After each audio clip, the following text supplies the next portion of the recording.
O barulho dos caminhões nas margens de São Paulo nunca foi apenas ruído urbano.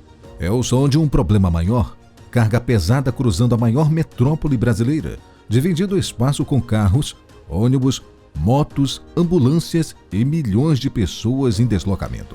Agora, entre a capital paulista, Guarulhos e Arujá, avança um projeto marcado por atrasos, túneis inacabados, viadutos expostos e promessas interrompidas. É o trecho norte do Rodoanel Mário Covas, a parte que faltava para completar um dos projetos rodoviários mais importantes do Brasil. São aproximadamente 44 quilômetros de infraestrutura, pistas, túneis, pontes, viadutos e conexões com algumas das rodovias mais movimentadas do país. Mas essa história não é simples. A construção começou, parou, envelheceu no caminho e agora tenta cumprir a função original: tirar parte do tráfego pesado de dentro da cidade. Fique com a gente nos próximos minutos e entenda como essa etapa pode completar o anel viário de São Paulo e por que essa conclusão demorou tanto. O trecho norte do Rodoanel fica na região metropolitana de São Paulo e passa por áreas da capital, de Guarulhos e de Arujá. A função é fechar a porção norte do anel viário, articulando os segmentos existentes e criando uma alternativa ao tráfego que ainda depende das vias urbanas da capital. Na prática, ela liga grandes eixos rodoviários. A primeira etapa, entre a Presidente Dutra e a Fernão Dias, tem 24 quilômetros e entrou em operação no fim de 2025. A segunda segue da Fernão Dias até a Avenida Raimundo Pereira de Magalhães, onde deve encontrar o trecho oeste, na região da Bandeirantes. Quando estiver completo, terá quase 44 quilômetros. Segundo a Agência de Transporte do Estado de São Paulo, a Artesp, são 43,8 quilômetros de extensão, com 107 obras de arte especiais. Ao todo, serão 44 pontes, 63 viadutos, 7 túneis duplos e ramal de 3,6 quilômetros até o aeroporto de Guarulhos. Mais do que uma estrada de contorno, esse eixo conecta rodovias, aeroporto, áreas industriais e centros logísticos, além de facilitar o acesso ao Porto de Santos. Mas, se a função era clara, por que demorou tanto? A ideia do Rodoanel nasceu para enfrentar um problema antigo da Grande São Paulo: o excesso de veículos de passagem na capital. Muitos caminhões que circulavam pelas margens Pinheiros e Tietê não têm São Paulo como destino. Eles entram na cidade para acessar rodovias, integrar polos industriais, seguir ao interior, ao litoral, a outros estados ou ao Porto de Santos. O anel viário surgiu para distribuir esse fluxo, criando um cinturão rodoviário ao redor da metrópole. O trecho oeste foi o primeiro a sair do papel. Depois vieram outros segmentos. Mas a porção norte, uma das partes mais complexas, ficou para trás. As obras começaram em 2013. Ao longo dos anos, o projeto enfrentou paralisações, reestruturações contratuais e uma longa espera. Segundo o governo de São Paulo, o canteiro ficou cerca de 6 anos parado antes da retomada. Essa pausa deixou marcas físicas, túneis abandonados, estruturas expostas e frentes de trabalho que precisavam ser recuperadas. A virada operacional veio após a concessão do trecho à Via SP Serra, do grupo Via Pia. O contrato foi estruturado em 2023 e as obras foram retomadas em abril de 2024.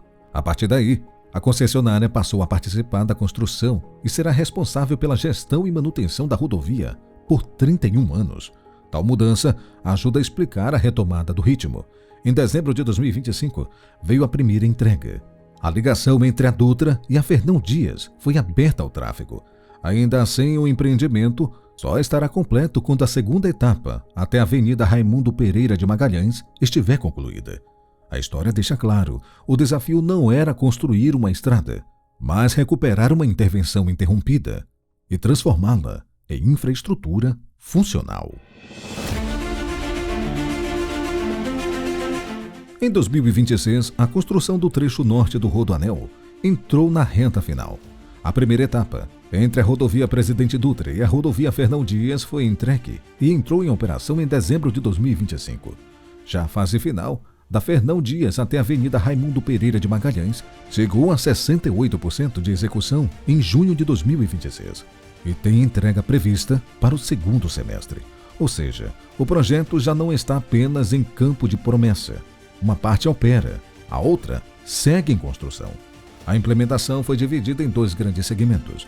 O trecho 1, já entregue, reúne os lotes mais próximos da Dutra e da Fernão Dias. São 24 quilômetros de pista, 3 faixas por sentido, 4 túneis que somam aproximadamente 2 quilômetros, além de pontes e viadutos.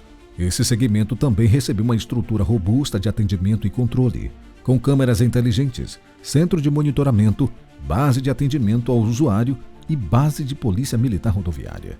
Na prática, a rodovia nasce com cobrança automática, sem presenças físicas de pedágio e com monitoramento em tempo real. Mas a parte ainda em obras é o que completa a lógica do projeto. Ela avança na Fernão Dias até a Avenida Raimundo Pereira de Magalhães, ponto essencial para unir o eixo norte ao trecho oeste do Rodoanel. É nessa fase que aparecem alguns dos principais desafios técnicos. O Rodoanel Norte atravessa uma região sensível do ponto de vista geográfico e ambiental. Há áreas próximas à Serra da Cantareira, comunidades no entorno, maciços rochosos, trechos em túnel e grandes obras de arte especiais. Por isso, construir ali não é apenas pavimentar uma faixa de terra, é abrir túneis, estabilizar encostas e recomportar estruturas antigas. Em alguns pontos, foi preciso refazer vigas expostas por anos e trabalhar em frentes marcadas por uma paralisação prolongada. Um exemplo está nos túneis. Segundo o governo de São Paulo, o projeto tem 7 túneis duplos, isto é, 14 galerias, considerando os 2 sentidos. Um deles ficou parado por cerca de 7 anos. Na retomada, as equipes precisavam lidar com o que já estava construído e com o que ainda precisava ser aberto. Em um dos túneis, foram removidos 32 mil metros cúbicos de material, volume equivalente a cerca de 13 piscinas olímpicas de terra e rocha. Além disso, as áreas geologicamente complexas foi usada a fragmentação por plasma. Diferentemente de detonação convencional, essa técnica quebra rochas de forma mais controlada, com menor vibração e mais segurança para comunidades próximas. Esse detalhe mostra uma característica central do empreendimento. A intervenção não avança apenas pela força bruta. Ela exige controle fino, especialmente em áreas habitadas e ambientalmente sensíveis. Outro destaque é um viaduto de fase final com pilares que chegam a 55 metros de altura, algo equivalente a um prédio de mais de 15 andares. A estrutura precisa vencer desníveis, cruzar áreas complexas e manter estabilidade em um traçado pensado para alto volume de tráfego pesado. E há ainda o desafio da recuperação. Algumas vigas tiveram de ser refeitas depois de anos de exposição com a construção parada. Isso mostra que retomar um empreendimento desse porte não é simplesmente voltar ao ponto em que tudo parou. Muitas vezes, a retomada começa por inspeção, demolição parcial, reforço, substituição e reconstrução. No uso diário, o Siga Fácil também muda a experiência da rodovia. O sistema substitui praças de pedágio por pórticos eletrônicos, identificando veículos por placa ou tag eletrônica. A proposta é reduzir filas, evitar paradas bruscas e cobrar de forma proporcional ao percurso realizado. Somado ao monitoramento por câmeras, a cobertura de celular e ao centro de controle, o Rodoanel Norte se aproxima de uma rodovia mais tecnológica do que a imagem tradicional de uma estrada de contorno. Ainda assim, a tecnologia não elimina os riscos. Ela apenas muda a forma de administrar uma infraestrutura crítica. No fundo, o trecho norte concentra 3 desafios em um: construir uma rodovia nova, recuperar estruturas paradas e implementar um sistema operacional moderno. É por isso que a entrega importa tanto, não apenas pelos quilômetros de asfalto, mas pela capacidade de transformar uma frente interrompida em eixo logístico funcional.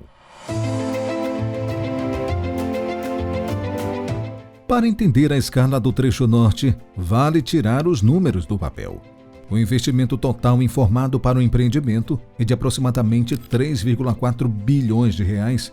Desse valor, cerca de 1,35 bilhão corresponde ao aporte do Estado, com financiamento do BNDES, e aproximadamente 2 bilhões de reais vem da concessionária. Com 3,4 bilhões de reais, seria possível comprar cerca de 45 mil carros populares, de 75 mil reais. Também daria para construir, de forma simplificada, algo próximo a 3,4 quilômetros do metrô subterrâneo, usando como referência hipotética o custo de R$ 1 bilhão por quilômetro. O comparativo não substitui orçamento técnico, mas ajuda a dimensionar o investimento. Em extensão, os quase 44 quilômetros do segmento norte superam alguns anéis urbanos famosos. A M30 em Madrid, cerca de 32,5 quilômetros, ou seja, essa parte do Rodoanel, sozinha, é mais longa que o anel interno da capital espanhola. Já o sistema completo, quando finalizado, ficará em escala próxima a grandes vias perimetrais internacionais. Ele não chega aos cerca de 188 quilômetros da M25 de Londres, mas segue a mesma lógica: retirar tráfego de passagem do centro urbano e redistribuir fluxos entre rodovias. Há ainda um dado operacional importante. No primeiro mês de funcionamento, a etapa entregue recebeu média de 15 mil veículos por dia, com cerca de 35% de caminhões. A escala, portanto, não está apenas no tamanho da infraestrutura, está no papel que ela pode exercer dentro de uma metrópole congestionada. O futuro do trecho norte depende da conclusão da segunda etapa. Quando a conexão entre Fernão Dias e a Avenida Raimundo Pereira de Magalhães for entregue, o Rodoanel Norte deverá funcionar integralmente, permitindo a ligação com o trecho oeste e completando a peça que faltava no anel viário metropolitano. O impacto esperado é direto: reduzir a presença de caminhões nas vias urbanas de São Paulo, especialmente nas marginais. Segundo a Secretaria de Parcerias e Investimentos, a estimativa é que cerca de 18 mil caminhões deixem de circular diariamente pela capital com trecho completo. Além disso, o governo de São Paulo afirma que o novo eixo deve melhorar a integração logística com as rodovias como Dutra, Fernão Dias, Ayrton Senna e Bandeirantes, além de facilitar o acesso ao Porto de Santos. Mas o futuro também exige cautela. Uma rodovia desse porte não resolve sozinha todos os problemas da mobilidade da Grande São Paulo. Ela muda fluxos, redistribui tráfego e cria uma nova rota para cargas. Ainda assim, os efeitos reais dependerão de funcionamento, manutenção, segurança, tarifa, fiscalização e integração com o restante da malha. Por isso, essa etapa deve ser vista menos como solução mágica e mais como infraestrutura estratégica. Se a entrega final ocorrer como previsto, São Paulo encerrará uma espera de mais de uma década, e o que hoje ainda aparece como canteiro, túnel, viaduto e cronograma poderá se transformar em uma nova lógica de circulação para a maior metrópole brasileira. O trecho norte do Rodoanel não é apenas mais uma rodovia no mapa de São Paulo. É o capítulo final de uma promessa antiga: tirar parte de carga pesada de dentro da cidade e levá-la para fora da metrópole. Se funcionar como previsto, será lembrado por mostrar que construir uma infraestrutura desse porte pode ser desafiador, mas sem dúvidas necessária para o desenvolvimento de uma região inteira. Obrigado por ter assistido este vídeo até aqui. Como que você acha que vai ser o resultado da conclusão do trecho norte do Rodoanel Mário Covas? E como isso vai impactar na sua vida? Deixa aqui sua opinião nos comentários. Eu vou ficando por aqui.